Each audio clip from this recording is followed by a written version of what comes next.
আজও পৃথিবীতে এমন অনেক রহস্য রয়েছে যা আজ পর্যন্ত কেউ সমাধান করতে পারেনি, যার মধ্যে প্রথমটি সৌদি আরবে। বর্তমানে এই পাথরটি এবং এটি প্রায় 4000 বছরের পুরনো, যা মাঝখান থেকে কাটা, কিন্তু কে কেটেছে তা আজ পর্যন্ত জানা যায়নি। দ্বিতীয় স্থানে রয়েছে সাগর, যা জর্ডানে অবস্থিত।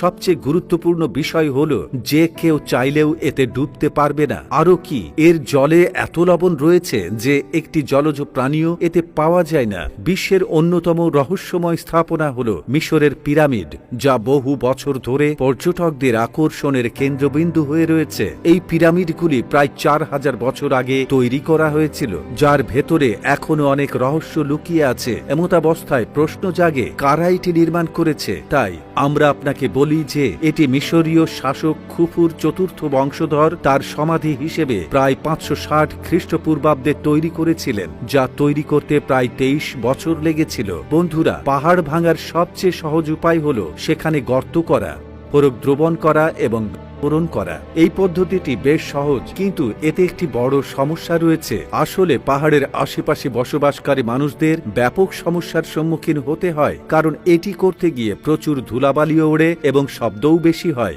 এসব এড়াতে পিস্টন হাইড্রোলিক রক ব্যবহার করা হয়ে থাকে, যার জন্য প্রথমে পাথরের মধ্যে একটি গর্ত তৈরি করা হয় এবং তারপর তার মধ্যে কারেন্ট নির্গত হওয়ার সাথে সাথে এটি পাথরকে ধাক্কা দিয়ে তাতে ফাটল সৃষ্টি করে। তবে আমি আপনাকে বলি যে এটি শুধুমাত্র ছোট পাথরের উপর কাজ করে। বন্ধুরা দেখুন, জাপানের কিছু মানুষ রোদ থেকে রক্ষা পেতে বাঁশের তৈরি বড় টুপি ব্যবহার করে। এটি দেখে আপনার মনে হতে পারে যে এটি কিছু পুরনো প্রবণতা, তবে এটি মোটেও নয়। আসলে এটি কয়লা খনি থেকে কয়লা তোলার কাজ করে। এই ব্যক্তি, যার চাকাও খুব ছোট, এমন একটি গ্যাজেট তৈরি করেছেন যা পায়ে পরা যায় এবং সহজেই গাছে ওঠা যায়। আমরা যে পানি পান করি তার থলি এভাবে একটি কারখানায় প্রস্তুত করা হয়। বন্ধুরা দেখুন, যখন একটি জাহাজ ঠান্ডা জায়গায় চলতে থাকে তখন তার উপর বরফের একটি পুরু স্তর জমে থাকে, যা হাতুড়ির সাহায্যে ভেঙে ফেলা হয়। যেখানে জাপানের মতো দেশে এত বেশি তুষার থাকে